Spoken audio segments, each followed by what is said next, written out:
France Maghreb 2.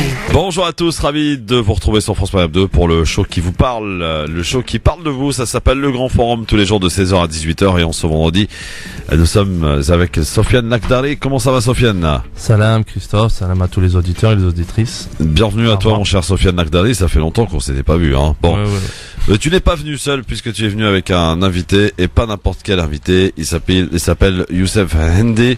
Salam alaikum, marhababik. Wa alaikum salam wa rahmatullahi wa barakatuh. Alors Youssef, vous êtes historien, oui, franco-marocain, et on va parler avec vous alors d'un sujet que l'on aborde finalement assez souvent, hein, Sofiane, dans cette émission.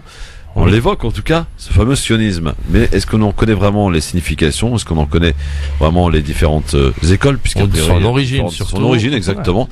Ouais. Eh bien, on va tenter de voir tout ça avec Youssef Hendi qui s'est penché sur la question. Alors pourquoi, en première question, avant de rentrer dans quelques minutes plus en détail dans le sujet, pourquoi s'être penché sur cette question particulière, Youssef? Parce que les réponses qui étaient apportées précédemment, c'est-à-dire il y avait deux grandes thèses qui étaient avancées. La première thèse, elle est connue, c'est la naissance d'un sionisme à la fin du 19e siècle pour répondre à une urgence, une exigence, c'est-à-dire la fondation d'un État, d'un foyer pour les Juifs à la suite des pogroms qui ont eu lieu en Europe de l'Est, en Russie, dans les années 1880.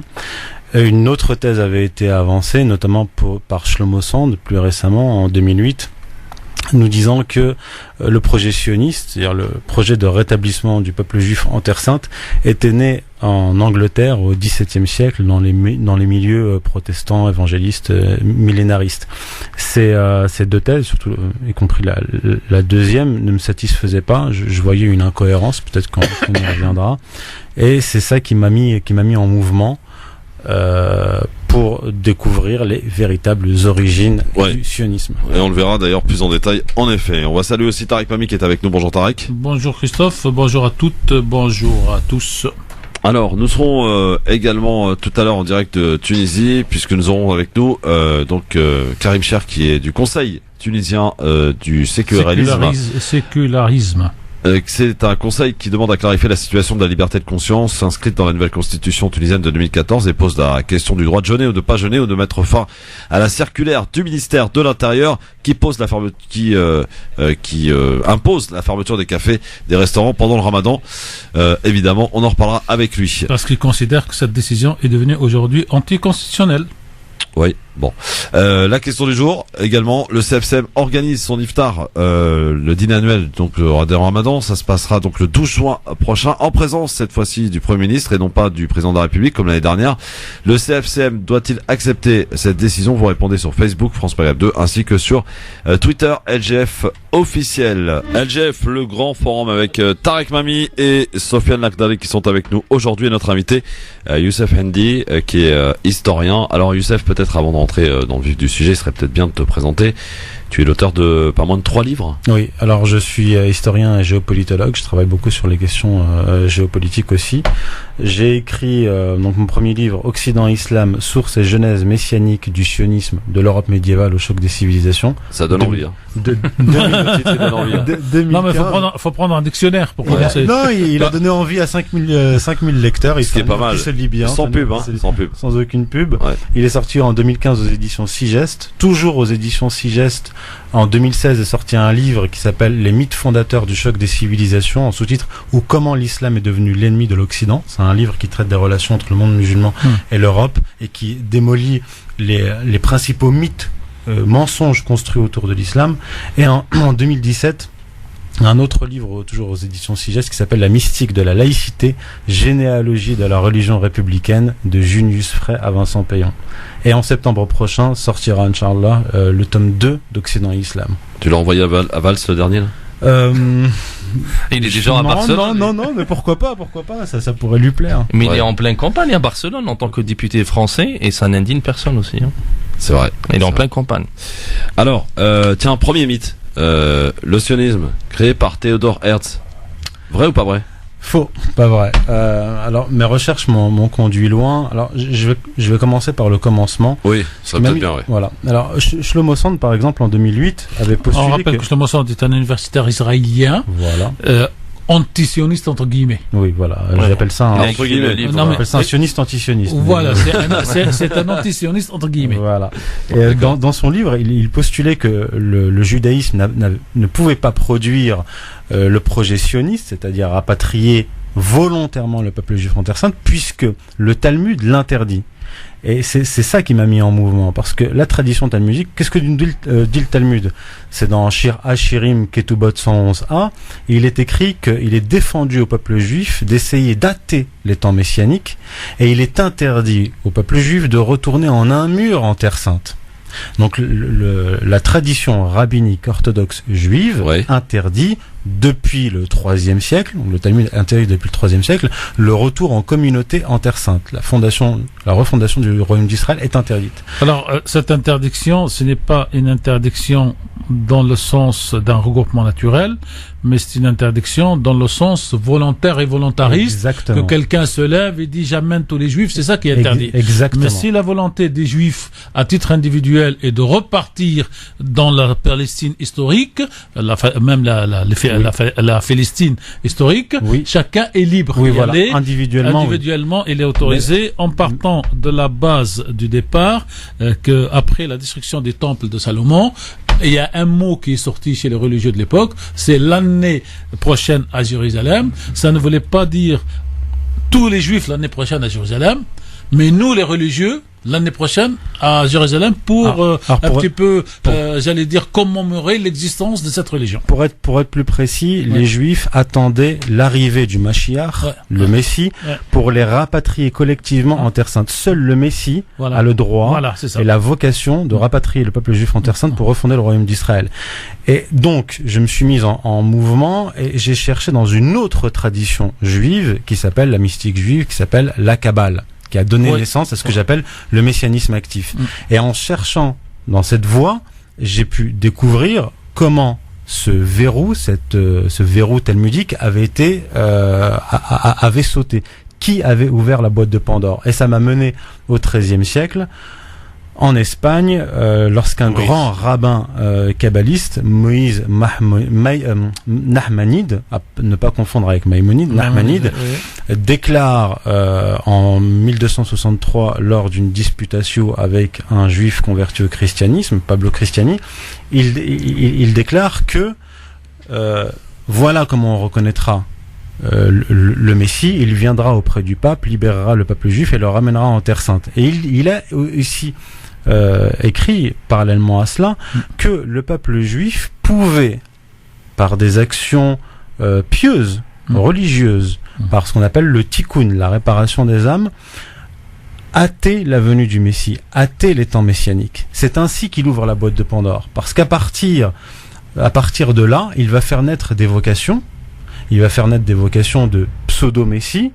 Donc 17 ans plus tard, on va avoir Abraham Aboulafia, 1280, qui va déclarer qu'il est le Messie et qu'il va rapatrier le peuple juif en Terre Sainte. Et c'est pour ça qu'il essaie de rencontrer à l'époque le pape. Et donc cette idée qu'on peut hâter la venue du Messie, les temps messianiques par des actions pieuses, va mener à une autre étape, celle de décréter, alors là je ne vais pas rentrer dans les détails ici, les lecteurs trouveront tout cela dans mon livre, avec la Kabbale espagnole, puis avec l'expulsion d'Espagne, une dimension apocalyptique que j'appelle la véritablement messianique active, aggravée, où l'on peut, par des actions politiques volontaristes, hâter les temps messianiques et en rapatriant le peuple juif en Terre Sainte.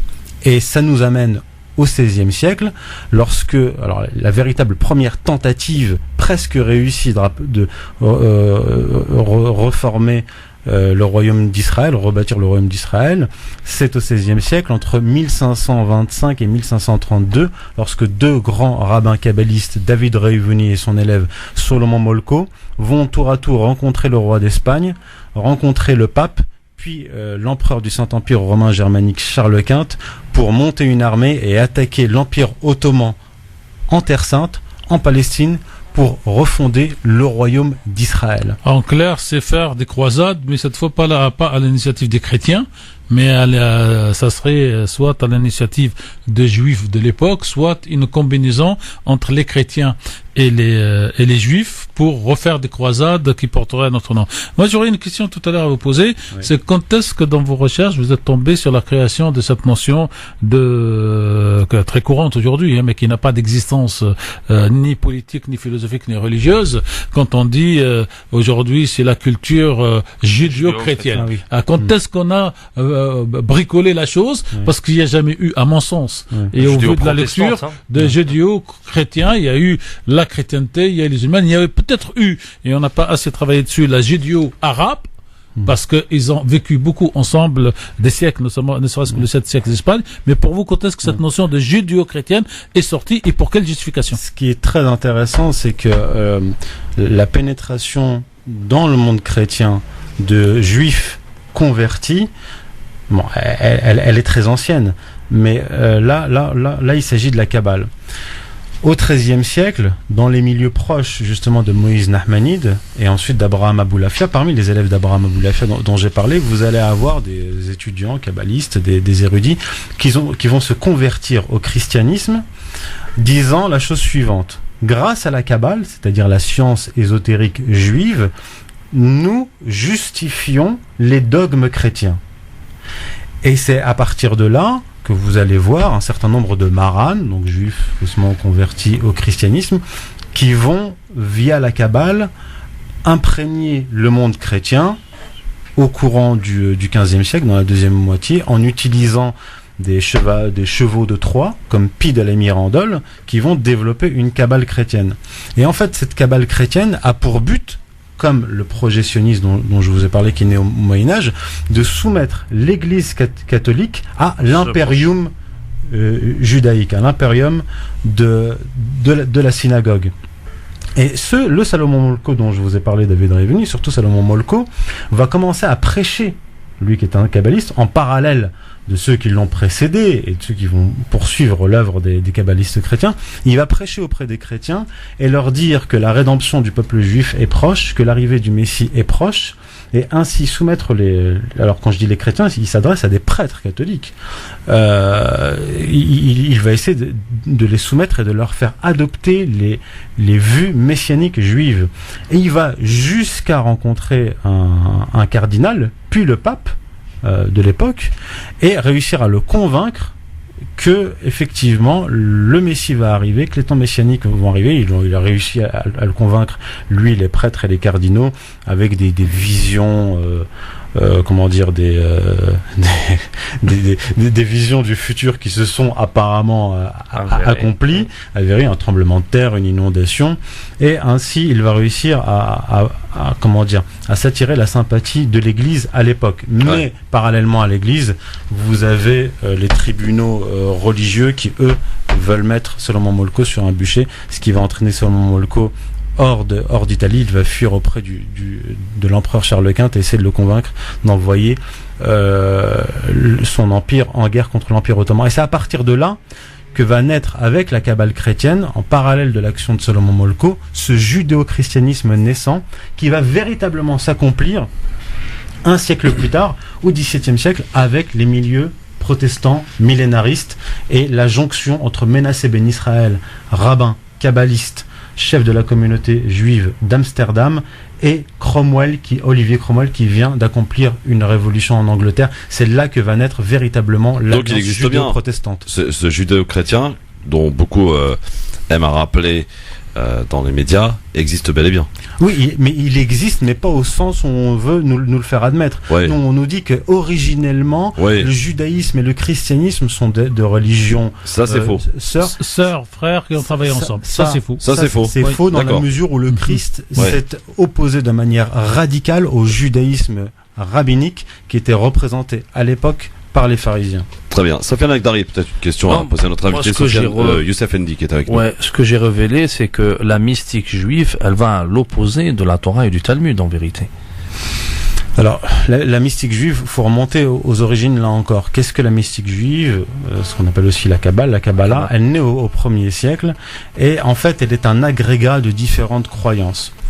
Elle naît de l'étude du livre d'Enoch, qui est un livre apocryphe du judaïsme, qui ne fait pas partie intégrante de la Bible hébraïque. C'est un livre qui est quand même reconnu comme un livre religieux qu'on a trouvé avec les manuscrits de Qumran.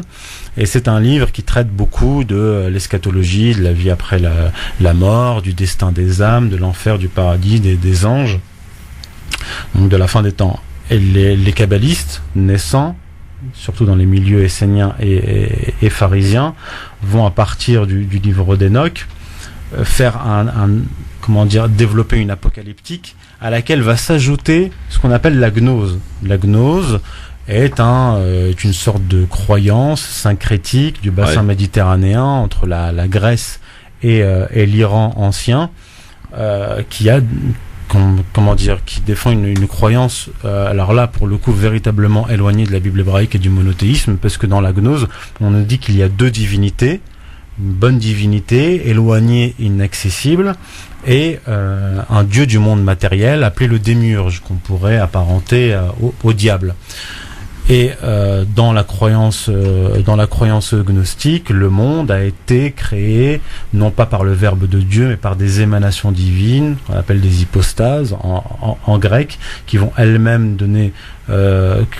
créer l'univers et cet agent créateur du monde matériel qu'est le démiurge. Et tout cet appareil gnostique va être intégré par la Kabbale. C'est pour ça qu'au 1er siècle, les talmudistes, les tenants du judaïsme rabbinique traditionnel, vont combattre, voire même persécuter les kabbalistes parce qu'ils les voient comme des hérétiques. Mais au fil des siècles, surtout à partir de la fin du Moyen-Âge, la Kabbale va faire partie intégrante du judaïsme. Et aujourd'hui, la Kabbale est la tradition ésotérique du judaïsme orthodoxe. Alors, question toute simple à vous poser, moi. Est-ce que forcément on peut lier sionisme au judaïsme? Oui, pourquoi? Parce que ça, c'est une réponse à Manuel Valls. Parce que le sionisme, tel qu'il s'est développé à partir du foyer national juif au début du XXe siècle, la conquête sioniste tout au long du XXe siècle, le rapport aux étrangers, notamment aux Palestiniens, tout ceci est basé sur la Bible hébraïque, tout ceci est basé sur les lois juives. Et je démontre à la fin donc dans le dernier chapitre de mon livre, Occident Islam, tome 1, que toute la conquête sioniste, depuis les origines, même avant la fondation du foyer national juif, s'est faite sur le modèle du livre de Josué. Livre de Josué qui raconte comment ce successeur de Moïse dans la Torah, après le Deutéronome, va conquérir la Terre Sainte. Or, ça, c'est un texte tardif. C'est un texte tardif, donc sur le plan, là je parle même pas en tant que musulman, mais en tant que chercheur se basant sur les études bibliques, le livre de Josué est un livre qui a été écrit au moins 7 siècles après l'Exode, à la suite de la rédaction du Deutéronome, où on nous décrit une conquête de la Palestine par des exterminations d'hommes, de femmes, d'enfants, de bétail systématiques. Donc il s'agit de spoliation par extermination, par génocide. C'est le premier livre qui va théoriser le génocide. Donc, je ne vais pas rentrer ici dans les détails, mais je montre que la création du foyer national juif, qui s'est faite au départ en utilisant l'idéologie socialiste, en fait, ce socialisme n'était qu'une couverture d'un projet religieux. Donc, effectivement, pour bien répondre à la question, le projet sioniste, la politique israélienne est calquée, et la stratégie sioniste, la stratégie géopolitique est calquée sur la Bible hébraïque, notamment le livre de Josué. L'État d'Israël se base sur le Talmud. Le Talmud est une prolongation, une extrapolation, pour l'avoir lu, c'est extrêmement violent quand même. Une aggravation, tout à fait, une aggravation, une extrapolation de la Bible hébraïque. Parce que qu'est-ce que c'est le Talmud? C'est un commentaire essentiellement de la Bible hébraïque. Quand vous lisez la Bible hébraïque, le Deutéronome par exemple, il est dit, c'est Yahvé qui marche devant toi, donc en Palestine. Il dépossédera les populations devant toi, c'est à ta tête que Yahvé marche, il les exterminera et les mettra à ta merci. Ça, c'est pas le Talmud, c'est déjà dans la Bible hébraïque. Ce que va faire le Talmud, c'est aggraver cette dimension génocidaire extrêmement raciste qui existe plus qu'en germe déjà dans la Bible hébraïque. Alors, pour que nos auditeurs musulmans comprennent que là, il s'agit pas Alors, de ici, paroles... les auditeurs sont pas musulmans, hein, D'accord. pour que ce soit clair. C'est les auditeurs. Je parle des auditeurs qui sont musulmans. Voilà. Je dis pas que tous les auditeurs. Je parle des auditeurs, de ceux qui m'écoutent et qui sont musulmans. Voilà. Du point de vue islamique, de toute manière, Ouais, voilà. en fait, le point de vue islamique, quel est-il? C'est-à-dire qu'il y a eu une révélation véritable, la Torah, mais que cette révélation-là a été falsifiée. Donc, n'ayez crainte. Toutes les paroles génocidaires extrêmement racistes que vous pouvez trouver dans la Bible hébraïque émanent de la plume de scribes qui ont réécrit et falsifié la Bible hébraïque. Parce qu'il faut faire simple, hein, tout ce qui n'est pas juif est impur dans la Talmud. Oui, dans tout ce qui n'est pas juif n'est impur dans le Talmud et dans une partie de la Bible hébraïque. Tarek Mami.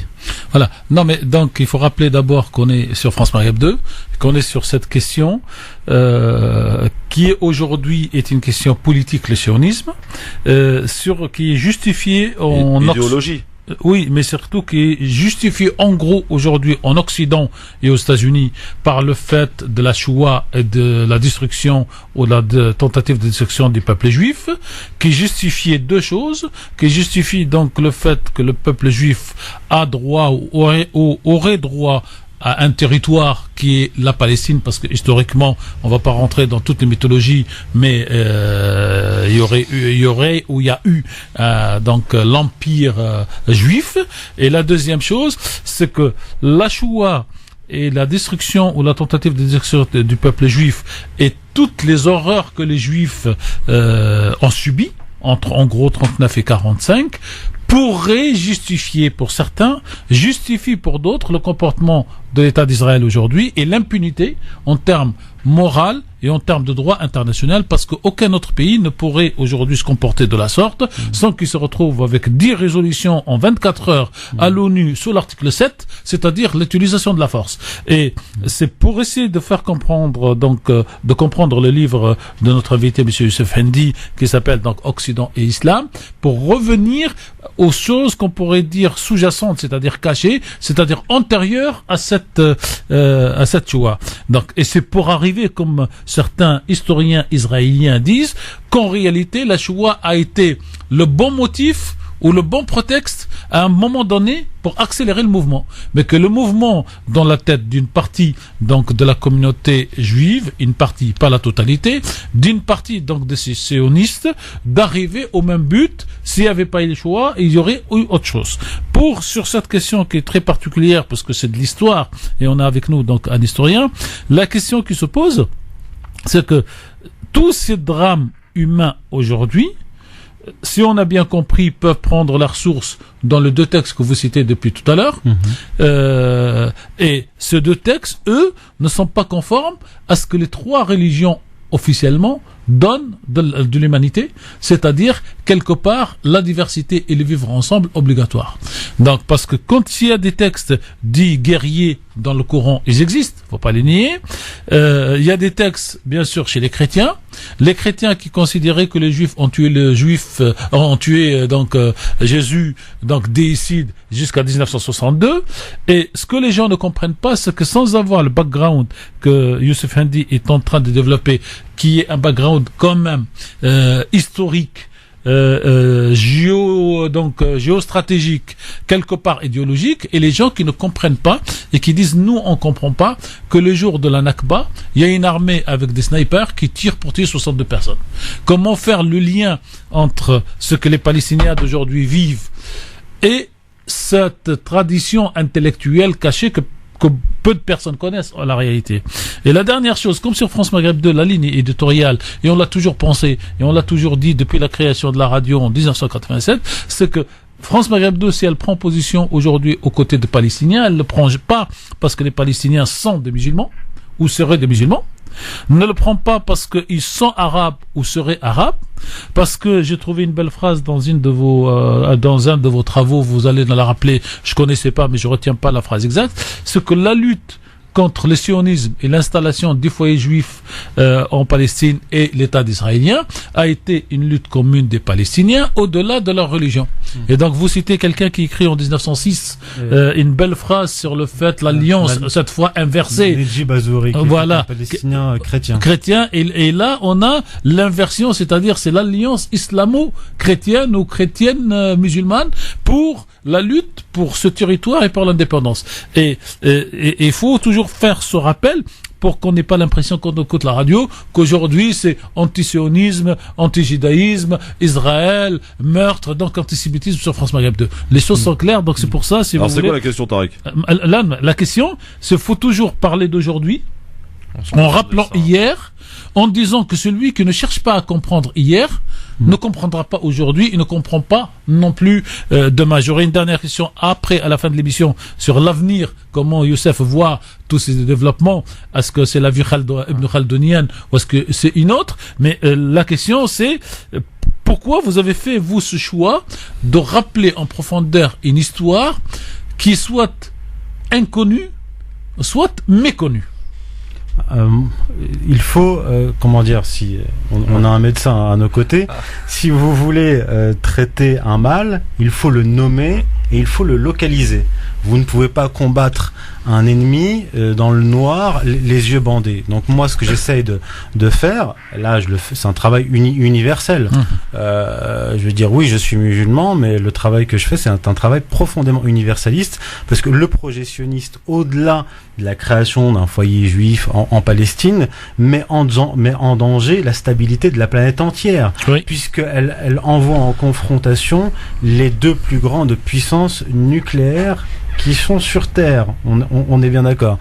Donc moi, ce que j'essaie de faire, c'est d'aider les générations futures, les hommes politiques actuels, ceux qui sont en charge, comment dire, qui ont des responsabilités, qui sont en charge de responsabilités politiques, c'est de leur donner tous les outils pour traiter ce problème fondamental, mais aussi pour informer dans la mesure du possible les juifs, qu'ils soient français ou non, de la véritable origine de ce projet. Voilà. Donc pour revenir à la Seconde Guerre mondiale, comme je l'ai dit précédemment, je l'ai écrit dans mon livre, le foyer national juif est créé au début des années 20.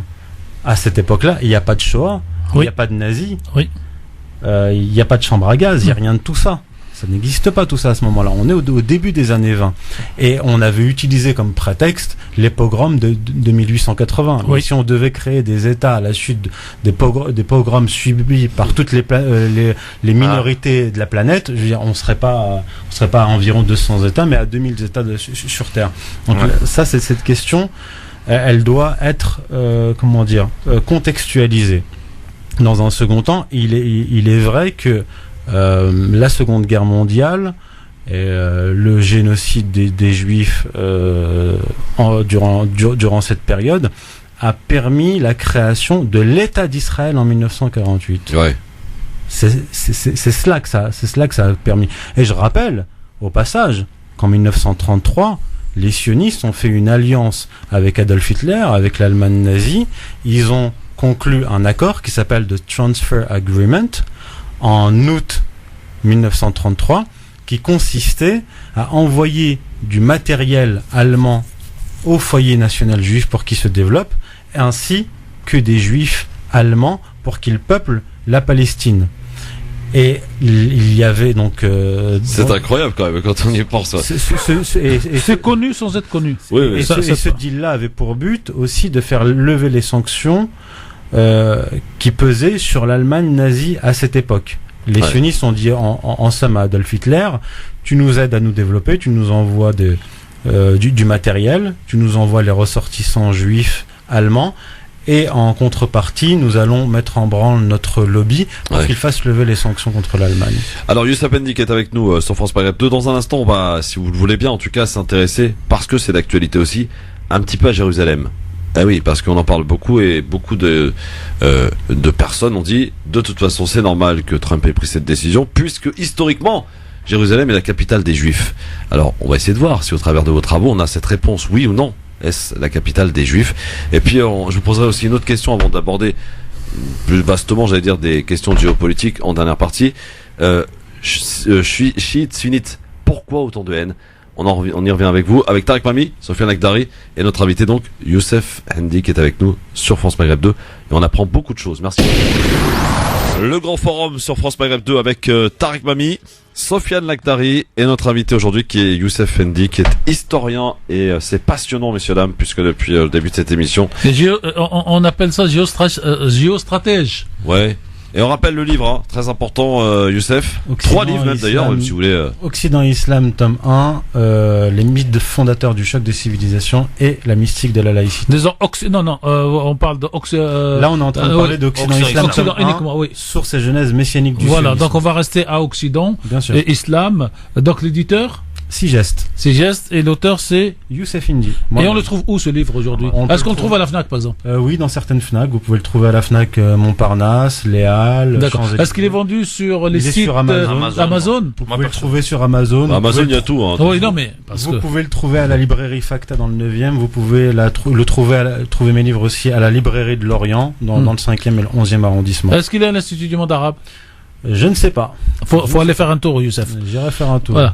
Nous, on va faire un faut aller en tour. parler à Jacques. Oui, nous, on va aller faire un tour du côté de Tunis. Oui, absolument, puisque nous sommes en ligne, cher Tarek, chers amis auditeurs, avec monsieur Karim Cher, qui est Alors, du Conseil Oui. tunisien sécuralisme. Donc, avant de prendre notre invité tunisien, on va juste rappeler qu'aujourd'hui, nous recevons donc l'auteur, l'historien Youssef Hendi, qui a plusieurs livres et qui travaille sur la genèse du sionisme de l'histoire sur les 7 derniers siècles et non pas sur le sionisme depuis de la déclaration Balfour, comme on a tendance à le faire, et qui nous explique au fur et à mesure donc de ses travaux et de ses 3 livres cette profondeur historique et cette alliance objective ou pas, il reprendra tout à l'heure, entre donc les chrétiens extrémistes quelque part, parce qu'ils sont protestants et surtout aujourd'hui évangélistes américains et les sionistes. On part du côté de Tunis, cher Christophe. Karim Cher, qui est donc du Conseil tunisien du sécuralisme, un conseil qui demande à clarifier la situation de la liberté de conscience inscrite dans la nouvelle constitution tunisienne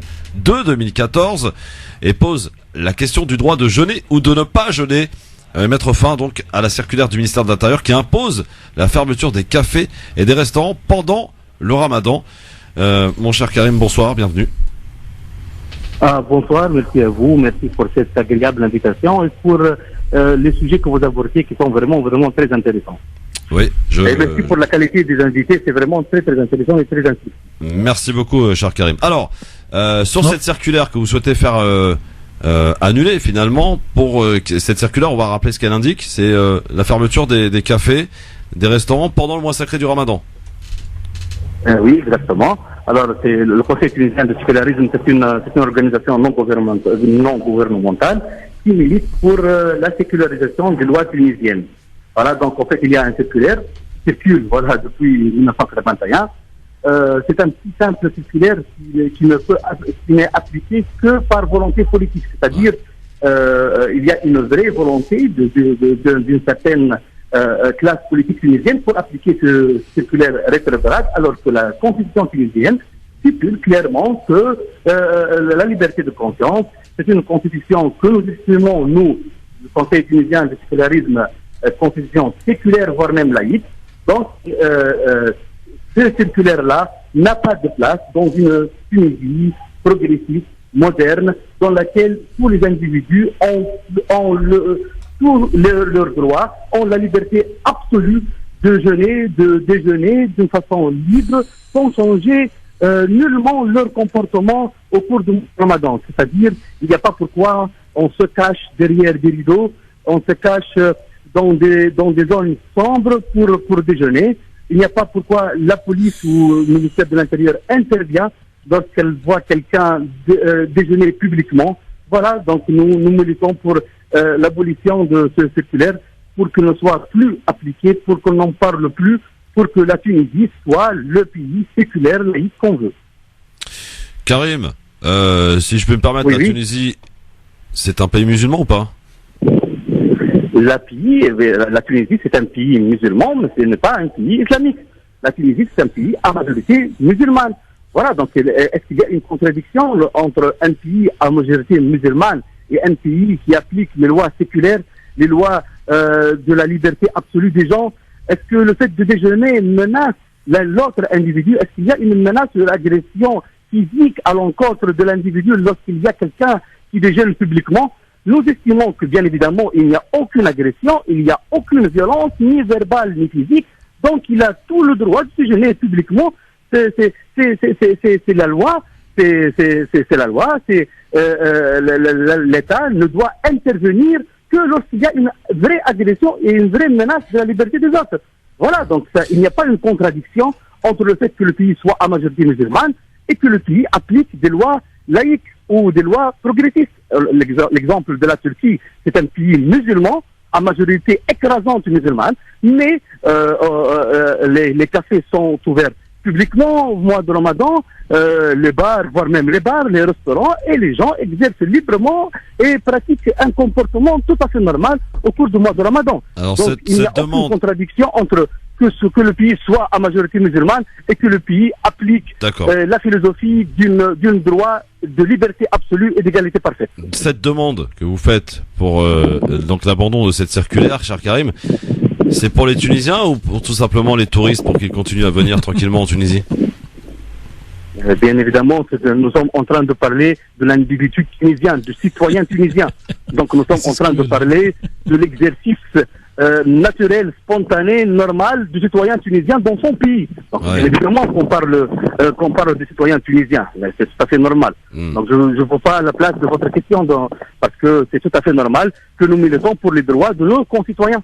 Oui, mais c'est aussi pour les touristes aussi, non, Karim? S'en fout de touristes. Comment? C'est aussi pour les touristes quand même. Parce que les Tunisiens, comme vous avez répondu à ma question, sont en grande majorité, pour ne pas dire quasiment tous musulmans. Ça ne pose aucun problème que les cafés et les restaurants soient fermés. Vous dites qu'ils peuvent être fermés, c'est ça? Non, j'ai pas dit ça. J'ai dit simplement que la Tunisie est habitée par, comme vous l'avez dit tout à l'heure, majoritairement par des musulmans. Donc que les cafés ou que les restaurants soient fermés pendant le mois du Ramadan, ça ne pose problème à personne, si ce n'est peut-être qu'il y a des gens qui effectivement ne font pas le Ramadan et qui en l'occurrence pourraient être en grande majorité, peut-être. Hein. Oui, que je me trompe, des touristes. Nous on dit que l'État ne doit pas intervenir, c'est tout. C'est-à-dire les propriétaires des cafés peuvent fermer d'une façon spontanée, mais l'État ne doit pas intervenir dans le comportement normal des gens, qu'ils jeunes ou des jeunes, qu'ils le fassent d'une façon spontanée et normale, sans intervention de l'État. C'est ce que nous sommes en train de dire. C'est-à-dire, oui, ça ne choque pas, ça ne choque personne que les cafés soient fermés, ça ne choque personne que les bars soient fermés, mais que ça soit venant de la propre volonté de l'individu, non pas par une volonté de loi, une volonté de régression, une volonté de l'État qui intervient dans le comportement des gens. C'est ce que nous sommes en train de dire. Alors, vous avez fait, Karim, une manifestation la semaine dernière devant le ministère du Tourisme. Et la question que je vous ai posée, pourquoi pas devant le ministère de l'Intérieur, puisque cette circulaire qui date de 1974 a été faite par le ministère de l'Intérieur. Et d'ailleurs, j'ai un peu cherché et j'allais dire sur le site tunisien, personne n'est capable de dire est-ce que c'est toujours l'application de la circulaire de 1974 ou est-ce que chaque année le ministre en place édite une nouvelle circulaire qui rappelle celle de 1974. Voilà, donc il y a en fait deux questions. On a manifesté devant le ministère du Tourisme parce qu'on n'a pas le droit de manifester devant le ministère de l'Intérieur, c'est assez simple que ça, et qu'il y a une cinquantaine de mètres entre les deux ministères. Voilà, donc c'est pour cela qu'on a manifesté devant le ministère du Tourisme. Et pour le dit circulaire, en fait, c'est ce qu'on a dit. On a dit que c'est un simple circulaire, c'est pas une loi, il est contraire à la Constitution, mais il y a une volonté politique derrière chaque ministre de l'Intérieur qui, à sa guise, décide d'appliquer ce circulaire. C'est-à-dire, il ordonne la fermeture des bars et des restaurants par la police. Il s'explique devant la majorité, devant les parlementaires et devant les citoyens tunisiens. Il se base sur le dit circulaire. On a passé par des ministres de l'Intérieur qui n'ont pas fait attention à ce circulaire. Donc il y avait des ramadans qui sont passés tout à fait normalement. Alors comment, Karim? Malheureusement, on dit que maintenant on a une majorité progressiste dans le pays, que le ministre de l'Intérieur il vient derrière une volonté politique laïque, progressiste du Nedetoun. Malheureusement, c'est dans le mandat du Nedetoun qu'on retrouve des pratiques rétrogrades. Je trouve ça vraiment Alors, très bizarre. Comment la presse tunisienne a traité votre manifestation? Très mal. Voilà. Je crois que la réponse, elle est claire, elle est directe.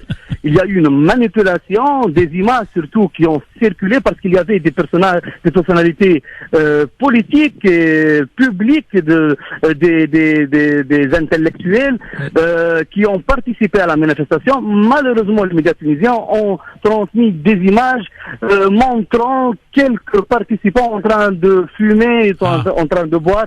Voilà. Et ils ont présenté la chose comme étant une provocation pour la sensibilité des majorités des Tunisiens. Alors, et on n'a pas parlé vraiment de la philosophie, de concept de cette manifestation qui milite vraiment pour la liberté de conscience, pour le droit de chacun d'exercer librement son comportement. Donc, la presse, elle n'a pas aidé les manifestants, les organisateurs à transmettre le message qu'il fallait. Karim, alors deux choses. Est-ce que vous avez fait des interviews dans des radios tunisiennes ou dans des télévisions tunisiennes? Et est-ce que vous avez fait des interviews, par exemple, dans la presse écrite, arabe ou française? Est-ce qu'il y a des journalistes qui vous ont donné la parole pour expliquer, comme vous le faites maintenant sur France Maghreb 2, la philosophie de la démarche et non pas les personnes qui fument dans la rue qu'on appelle provocateurs? Malheureusement, non. Voilà, je salue l'initiative de France Maghreb pour ça, pour donner la parole aux Tunisiens par l'intermédiaire de leur radio aussi. J'estime que France Maghreb est la radio de tous les Maghrébins, de tous les Français, c'est notre radio aussi. Donc on a le droit de parler sur France Maghreb. Et je salue l'initiative de notre ami Tarek Meni. Alors, non, malheureusement, c'était pas le cas. Il y a le mois de Ramadan. Vous savez que les plateaux de télévision au cours du mois de Ramadan sont plutôt à vocation publicitaire et tout ça.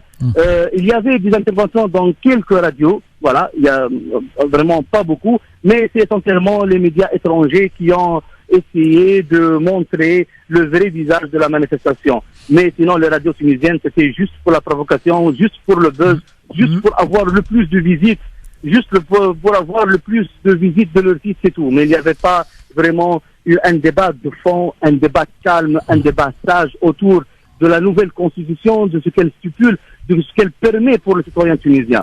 Malheureusement, ce débat très important et en profondeur n'a pas encore eu lieu en Tunisie. Merci Karim. Si vous voulez rajouter le mot de la fin, puisqu'on va revenir à notre dossier du jour, l'histoire du sionisme. Donc si vous voulez rajouter un dernier mot, et vous pouvez bien sûr rester à l'écoute de la radio, puisque vous voyez les débats sans la déconstruction des idéologies, et les citoyens tunisiens là-bas, algériens, marocains et français ici sont assez adultes pour écouter et décider tout seuls. Ils n'ont pas besoin aujourd'hui de pape pour leur expliquer qu'est-ce qui est bon et qu'est-ce qui est mauvais. Alors je vais vous dire que j'ai consommé 7 heures du Grand Forum pendant moins de 24 heures. Pour vous dire l'importance du sujet abordé dans le Grand Forum. Alors je suis devenu accro, je suis retourné vers des anciens sujets de Grand Forum.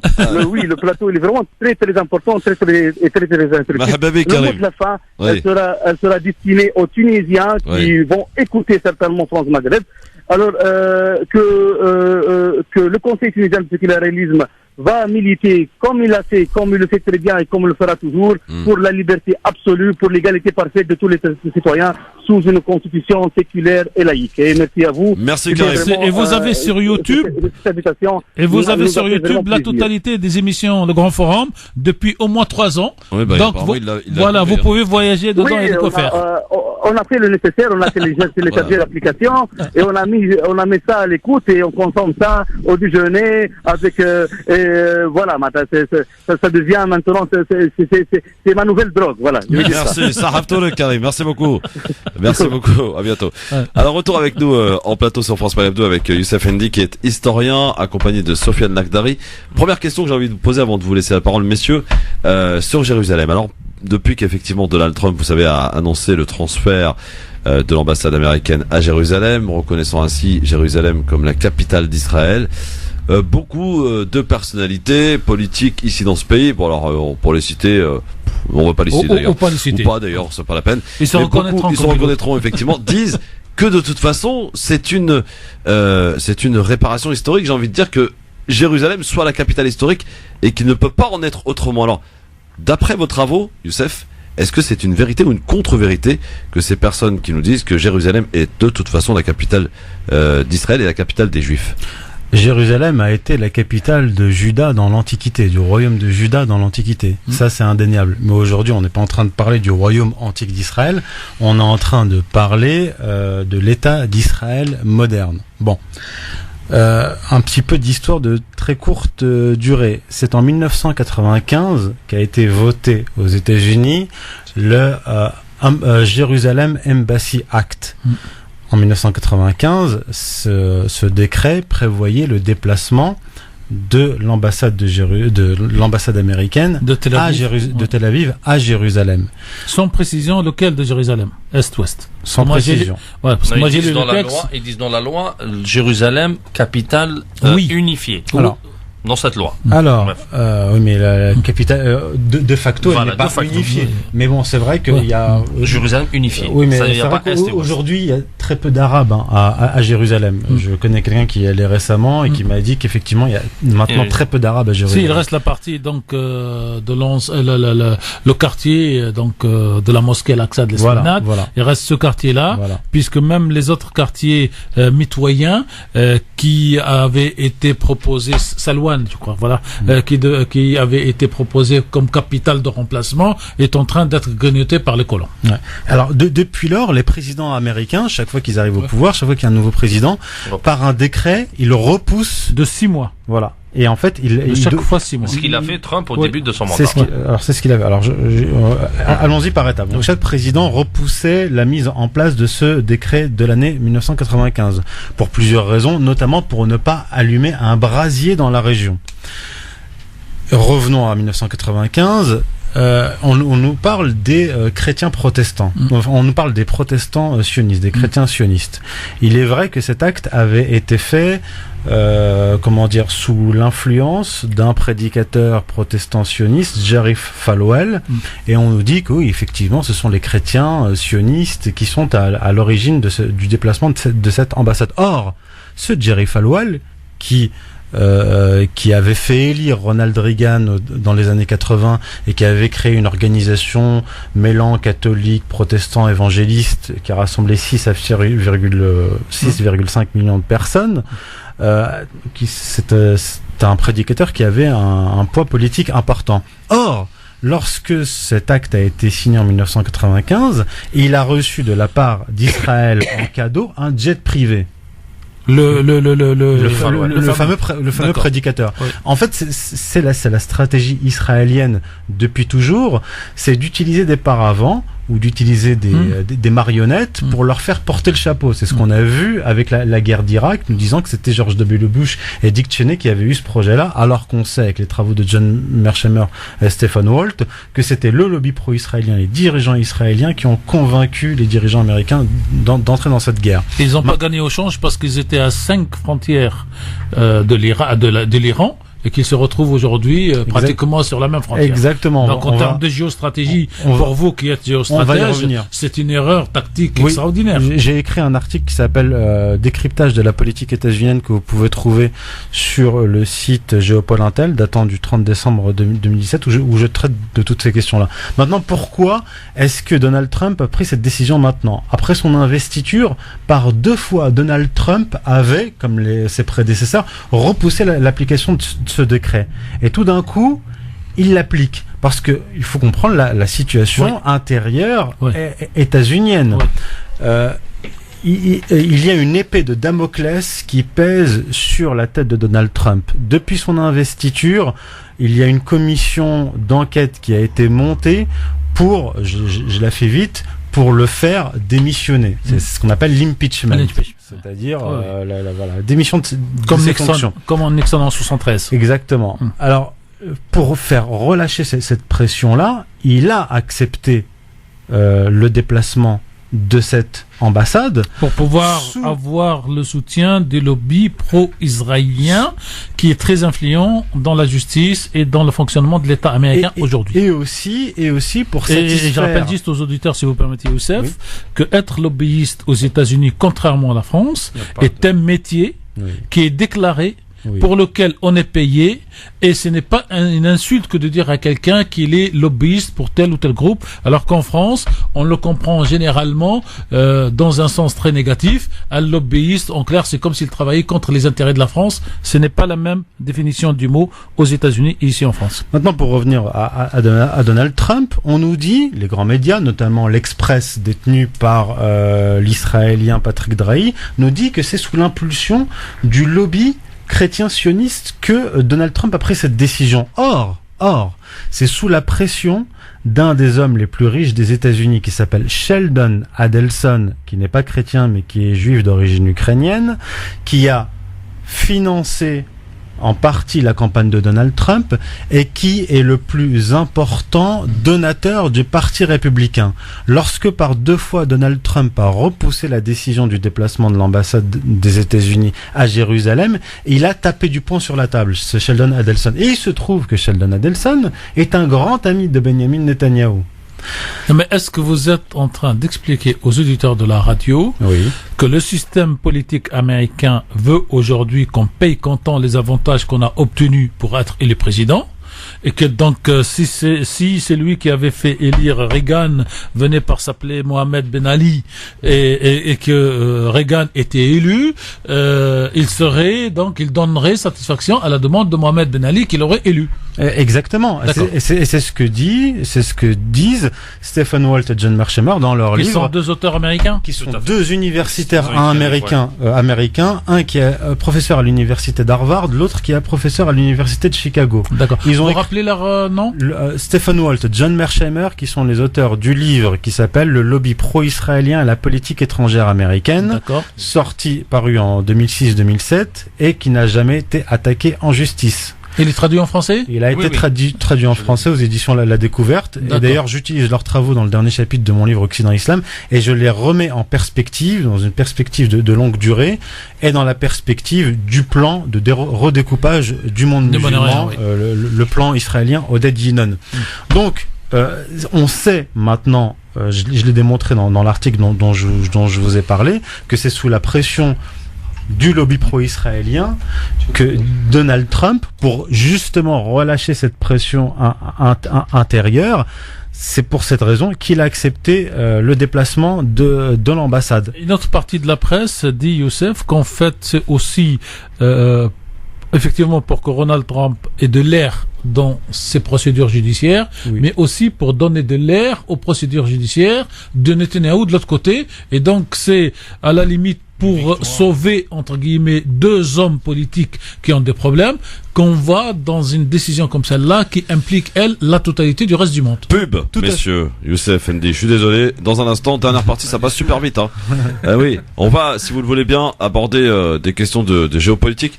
On va un peu laisser Sofiane Akhdari poser les questions, parce que depuis tout à l'heure, il est très silencieux, il a beaucoup de choses. Non, je sais que tu as beaucoup de questions pertinentes à poser à notre invité, donc évidemment, on va te laisser aussi un petit peu la possibilité de le faire dans un instant. Mais en tout cas, Youssef N'Di, de toute façon, connaît la maison maintenant. Youssef, vous revenez quand vous voulez. Vous connaissez l'adresse, voilà. Merci. En Ramadan, on aura l'occasion de vous offrir un bon petit thé, vous allez voir, c'est sympa. Et vous êtes en tout cas le bienvenu parce que ça mérite plus qu'une émission, cher Youssef N'Di. Merci, je reviendrai avec plaisir. Historien, en tout cas, qui est notre invité jusqu'à 18h dans le Grand Forum.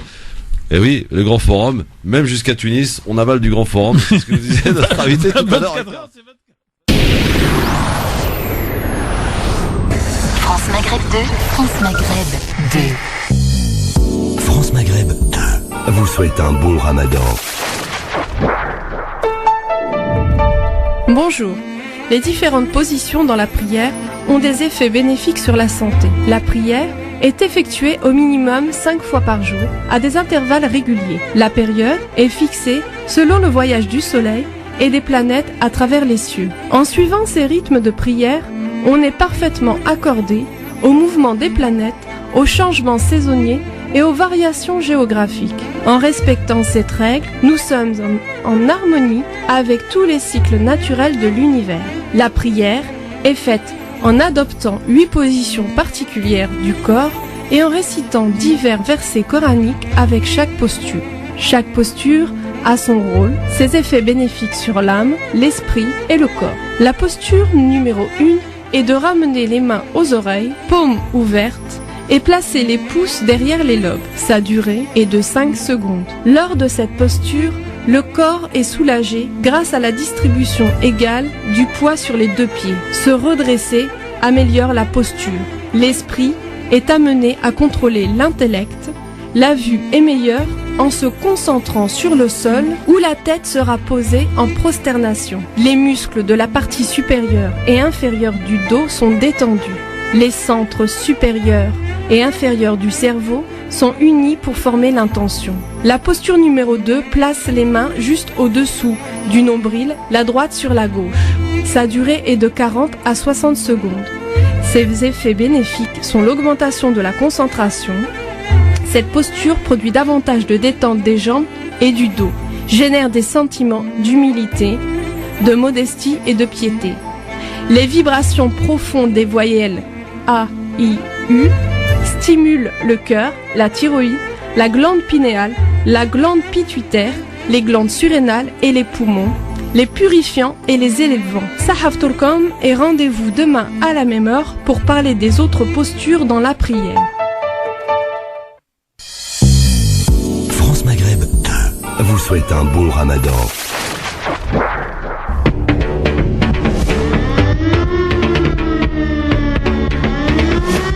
Le grand forum sur France Maghreb 2 avec Youssef Hendy qui est notre invité historien accompagné de Tarek Pami et de Sofiane Lakdari.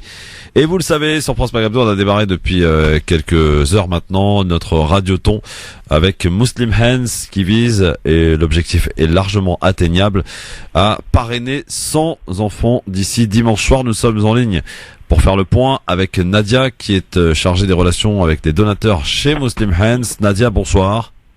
Oui, bonsoir, salam alaikum, bonsoir. Bonsoir Nadia, alors on a démarré, disais-je, depuis tout à l'heure ce radioton qui vise à parrainer donc 100 enfants, c'est l'objectif que l'on s'est fixé d'ici la fin de ce week-end, d'ici dimanche soir.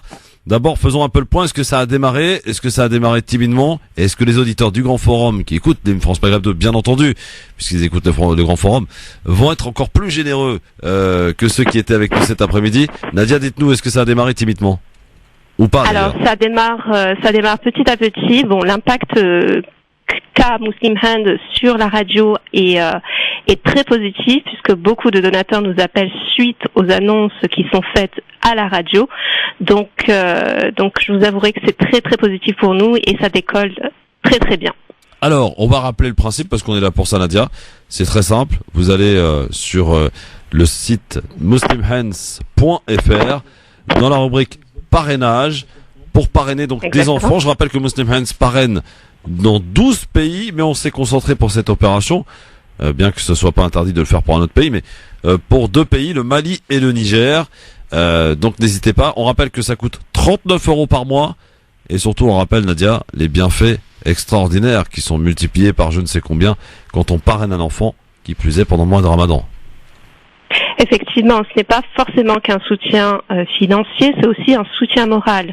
Quand vous parrainez un orphelin, vous lui assurez la scolarité, vous lui permettrez d'avoir un diplôme derrière, de pouvoir assurer son avenir. Donc il s'agit vraiment d'un accompagnement, d'un suivi très spécifique vis-à-vis des orphelins.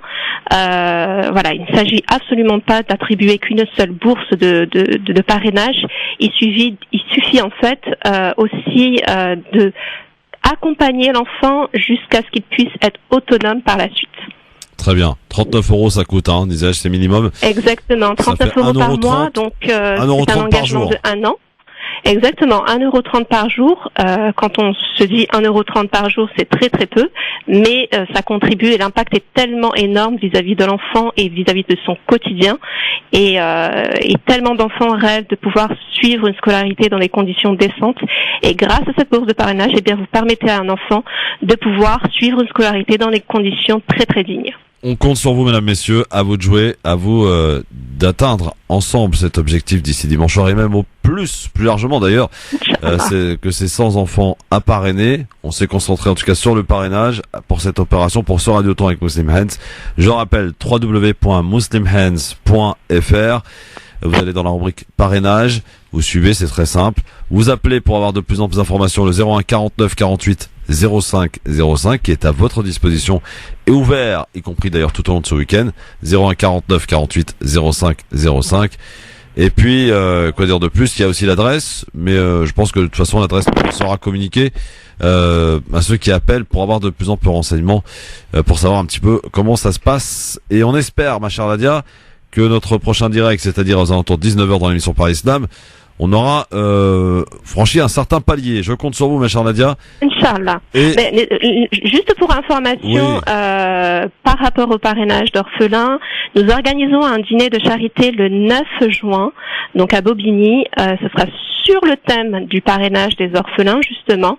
Donc n'hésitez pas à venir. Ce sera un moment très convivial qu'on partagera ensemble et vous en saurez davantage sur notre programme de parrainage. Très bien. Merci Nadia. Sarah Merci Tolek, à vous. et à tout à l'heure pour Nadia notre Sarah. prochain direct. À tout à Et l'heure. on y va, 49 48 05 05 pour appeler Muslim Hands, le site www.muslimhands.fr. Messieurs, Sophia Lakdari, Youssef, Tariq Mami et Youssef Hendy qui est notre invité.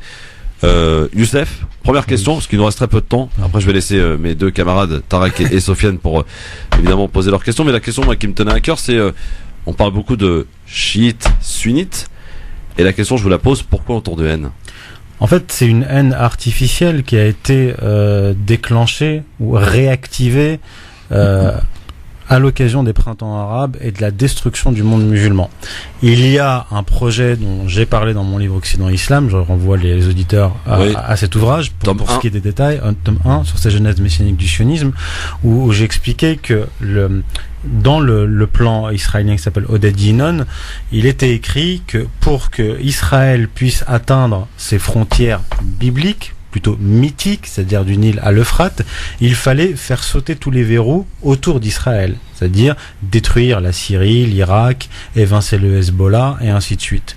Pour ce faire, explique Oded Yinon, c'est ce qui a été appliqué à partir de la première guerre, donc première guerre d'Irak, c'est de déclencher des conflits ethno-confessionnels en Irak, en Syrie, au Liban et au Maghreb, déclencher des conflits entre Imazirnes, berbères et arabes.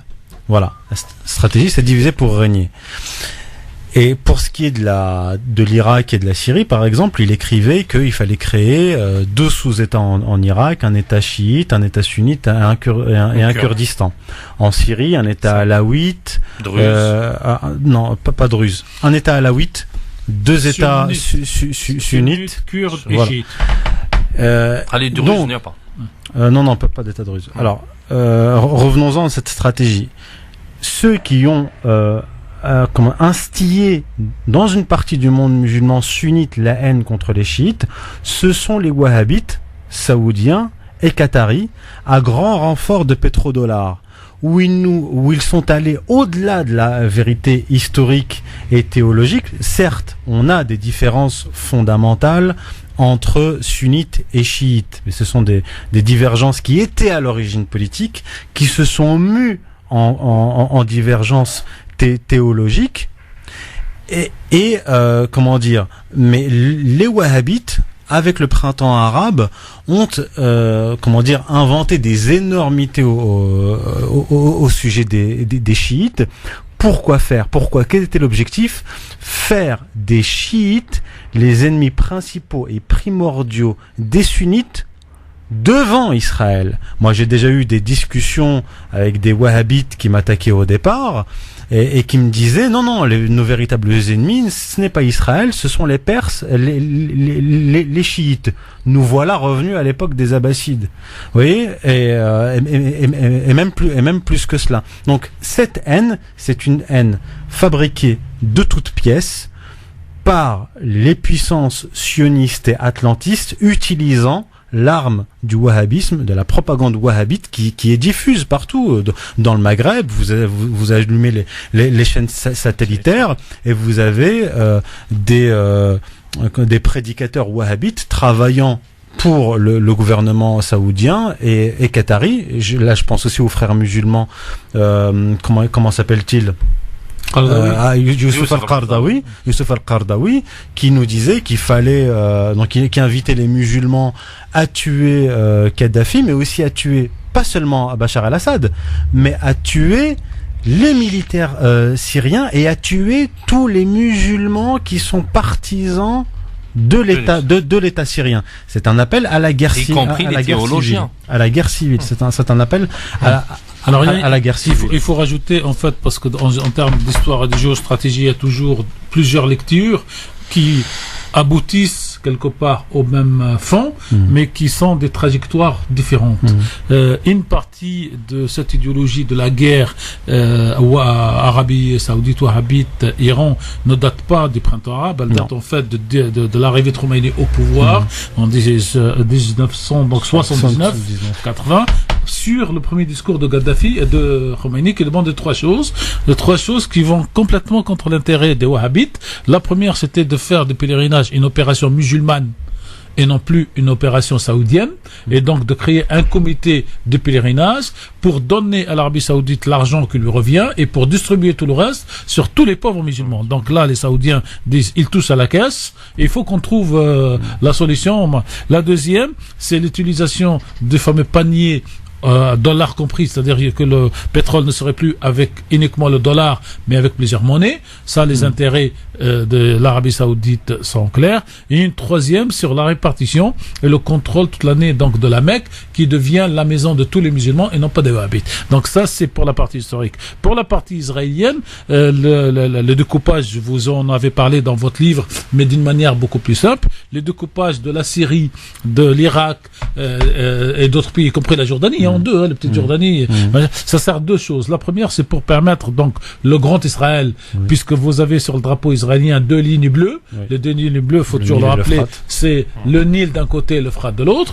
Et surtout, à court terme, parce que les Israéliens, les sionistes et les idéologues, avec ce que leur propagande qu'on appelle l'Asbara, ont toujours 3 ou 4 coups d'avance dans la réflexion de la stratégie à mettre en place. C'est de découper ce pays en petits pays confessionnels pour commencer par obtenir la désignation d'Israël comme pays juif pour pouvoir avoir le droit avec ce texte, et non pas besoin de texte, mais ce texte pour expulser tous les Palestiniens en réalité, puisque aujourd'hui les Palestiniens représentent en gros 25%, 30% de la population dite israélienne, et qu'avec la naissance en 2052, la majorité serait de confession musulmane. Et donc vous avez un puzzle qui s'appelle le Moyen-Orient, Israël, dans laquelle vous avez toutes ces cartes. Alors, Sofiane, effectivement, Christophe n'a pas posé des questions, mais moi je voudrais vous poser 2 ou 3 questions très courtes, mais pour des réponses très courtes, parce que... Il n'aura plus le temps de poser des questions. Non, mais, il peut y aller. Mais il peut aller. Voilà, allez-y, Sofiane. Non, allez-y. Mais moi je voudrais, pour que réponse courte et à question courte, pour expliquer un peu aux auditeurs, pour les envoyer à lire votre livre, ceux qui sont intéressés par la question. Mais, allez-y, Sofiane. Non, moi je voulais juste, on voit cette stratégie, elle a échoué. Aujourd'hui, la Syrie n'est pas tombée. L'axe, comme tu as parlé des frontières avec l'Iran, c'était sur 5 États. Maintenant, ils sont à la frontière avec dans le Golan, en train de créer des forces pour les Iraniens avec, en alliance, le Hezbollah qui vient de remporter une élection, qui a nommé à la tête du Liban un président, Michel Aoun, qui est pro-Hezbollah, qui est avec la résistance et avec le retour des réfugiés syriens qui sont aujourd'hui au Liban et qui travaille dans cette question avec le patriarche maronite qui est au Liban. Mais je voulais juste, après l'échec de cette stratégie, est-ce qu'ils ont une stratégie de remplacement ou pas? C'est-à-dire, nous, on voit l'échec, ils ont échoué.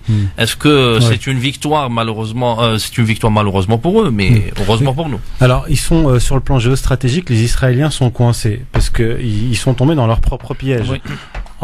Après la destruction des groupes terroristes, notamment de Daesh, par l'armée russe, l'armée syrienne et les Pasdaran, les gardiens de la révolution, et bien sûr le Hezbollah, avec, après la destruction de ces groupes terroristes financés, armés par les pays occidentaux et par Israël, on a vu un couloir se constituer du Liban jusqu'à l'Iran, couloir dont profitent les gardiens de la révolution, parce qu'aujourd'hui, qu'est-ce qui se passe? Vous prenez votre voiture. Voilà. Et vous y allez. C'est Paris-Marseille. Les gardiens de la révolution, sont présents en Irak, ils sont présents en Syrie.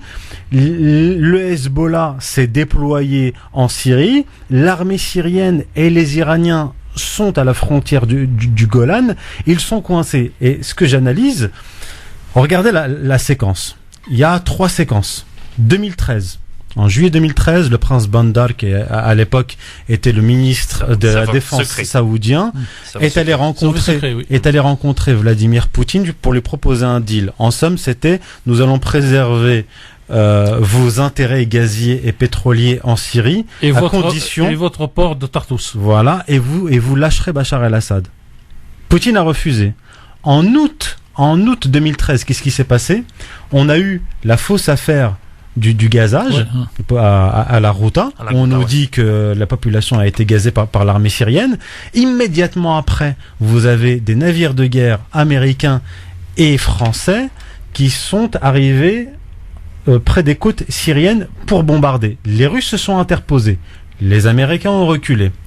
Ensuite, vous avez eu en mars 2017, l'année dernière, Netanyahou qui est allé à la rencontre de Poutine, qui lui a demandé de chasser les Iraniens. Poutine a refusé. Des chasseurs israéliens ont décollé et ont survolé pour frapper la Syrie près de Palmyre. Palmyre, c'était là où il y avait Daesh. La DCA syrienne a répliqué. Par la suite, il y a eu une nouvelle affaire de gazage. Dans la Ghouta. Et on nous a dit une fois de plus, alors là, Donald Trump, lui, a été malin, il a donné le change, il a dit que c'était horrible, etc., etc., et il a opéré des frappes théâtrales, il a frappé un hangar vide. Là, ils se sont retirés. Benjamin Netanyahou, en janvier 2018, cette année, est retourné voir Poutine. Il a réitéré sa demande. Il lui a dit, on vous demande de chasser les Iraniens de Syrie. Poutine a refusé. Des chasseurs israéliens ont à nouveau, comme l'année dernière, frappé des positions syriennes. Les chasseurs ont été abattus par l'armée syrienne, par la DCA syrienne, et par la suite, à quasiment 1 an d'intervalle jour pour jour, vous avez eu une nouvelle affaire de gazage. Et une nouvelle fois, on a eu des menaces militaires et ainsi de suite. Elle est là la stratégie israélienne, puisqu'ils sont bloqués. Ils fabriquent avec l'aide des Occidentaux une propagande de guerre avec des histoires de gazage de population pour entraîner les puissances occidentales dans une guerre contre la Syrie, contre l'Iran, pour faire sauter ces verrous.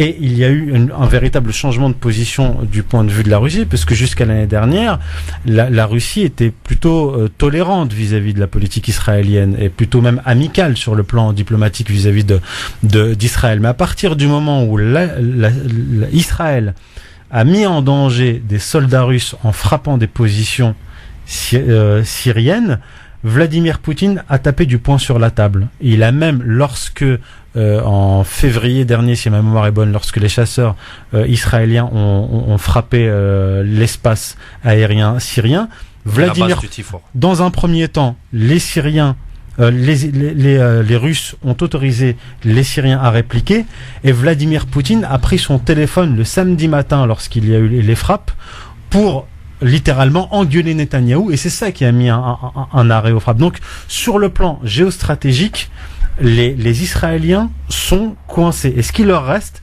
c'est les attaques sous faux drapeau. Souvenez-vous de 56, oui. Souvenez-vous de 67. Et lorsque US Liberty. On va faire court parce qu'on fera une autre émission sur la géostratégie. Non, mais la question de Sofiane était claire. Est-ce qu'aujourd'hui, cette marche des sionismes sur 7 siècles est en train d'arriver à un bout du système?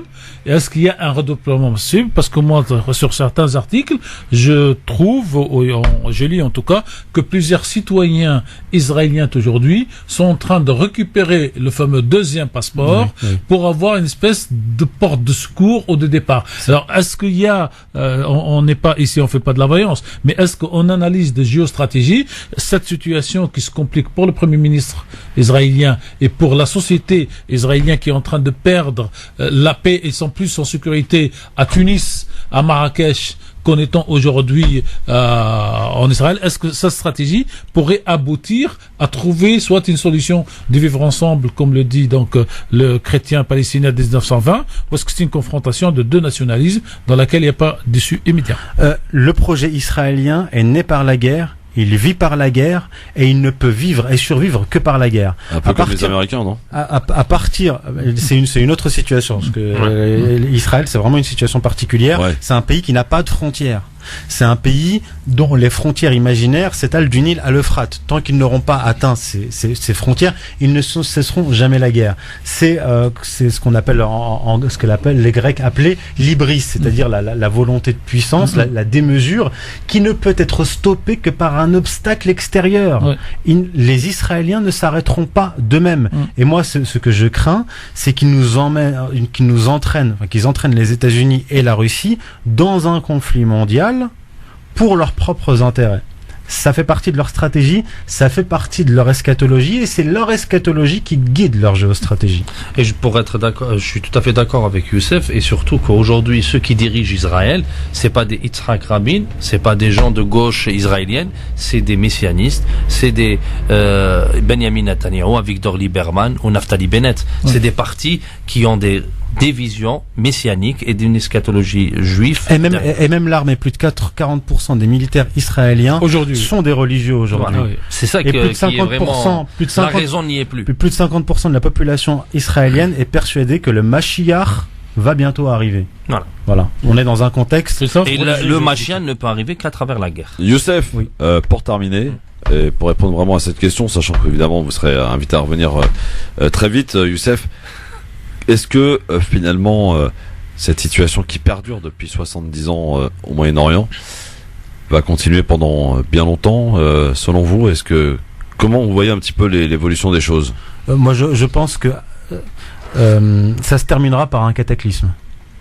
Cette situation, cet État d'Israël tel qu'il s'est créé, tel qu'il agit aujourd'hui, a lui-même forgé son propre destin, et son destin se terminera par un cataclysme. Est-ce que ils vont nous entraîner dans une guerre mondiale? Est-ce qu'ils s'effondreront eux-mêmes dans une guerre contre l'Iran? L'implosion, il y a un risque d'implosion. Il peut y avoir une implosion de l'intérieur. De l'intérieur, oui, bien sûr. Un petit peu comme l'URSS, quoi. Exactement, parce que la population israélienne n'est tenue que par la peur. Ouais. C'est ça. La peur de l'étranger, la peur de l'ennemi, une peur perpétuelle. Et la guerre et la peur, c'est comme ça qu'ils les tiennent, et c'est comme ça que les élites juives religieuses à travers les siècles ont pu tenir la communauté juive. Donc c'est pas brillant pour ce qui est de la fin en tout cas. Merci beaucoup Youssef Indy, des perspectives à venir en tout cas dans cette région. On rappelle le titre du livre. Le titre du livre effectivement. C'est Occident et Islam tome 1, source et genèse messianique du sionisme aux éditions Sigest. Et le tome 2 est prévu pour septembre prochain, Inch'Allah. Vous connaissez la phrase du célèbre écrivain palestinien Emile Habibi, qui a inventé dans la langue arabe et dans la langue française, en arabe al-mutasha'il, et en français surtout c'est l'optimiste. Et les Palestiniens avec cette philosophie disent qu'ils sont toujours optimistes dans une étape historique où ils devraient être pessimistes, parce qu'ils pensent que le droit, l'histoire et une lecture chaldonienne de l'histoire, que les empires naissent, grandissent, deviennent puissants et s'effondrent, et ils sont dedans. Quand j'étais gosse, hommage à mon père qui m'a appris un soir, quand j'avais 5 ans, on dit en arabe Aqra Yasin ou Fidak Hajra, ça veut dire en traduction, tu lis quand t'as peur et que tu vas dans la rue, t'as peur des chiens, t'as peur de ce que tu veux, tu lis Yassine, parce que dans la culture musulmane, Yassine est le verset qui permet de s'apaiser. Ça t'empêche pas de tenir une pierre dans la main. Comme ça, si t'es pas apaisé et que tu vois le chien, t'as toujours la pierre pour te défendre. Et c'est peut-être avec ça que les Palestiniens se défendent avec la pierre, puisque aujourd'hui, et depuis pratiquement la première intifada, en l'an 2000, ce sont des pierres contre des tanks, des pierres contre des fusils.